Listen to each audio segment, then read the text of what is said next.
In this guide, I'm going to show you guys how to fix Clash Royale matchmaking failed. Let's get started. First things first, make sure your game is fully updated. For that, launch your Play Store or App Store. Now search for the app Clash Royale. After app appears, if you see the option update, click on it and update the app to its latest version. Outdated versions can cause matchmaking errors, so this step is super important. Next thing you want to do is check your internet connection. Launch settings, click on the option Wi-Fi. Click on the Wi-Fi network you are connected to. Forget this network, give a fresh restart to your router and then rejoin it. This might fix your issue. Next up, you can also switch to mobile data. Likewise, head back, turn on the option of airplane mode, wait for a few seconds and then disable it. This will refresh your network. Lastly, clear cache for the app. For that, go to settings, click on general. Now click on the option iPhone storage. From the list of apps, find Clash Royale and launch it.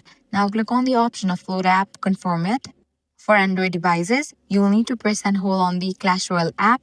Then click on the eye icon, go to storage, tap clear cache. This removes temporary bugs and glitches. And that's it. By following these steps, your problem will be fixed. If this guide helped you out, do not forget to like, share, and subscribe.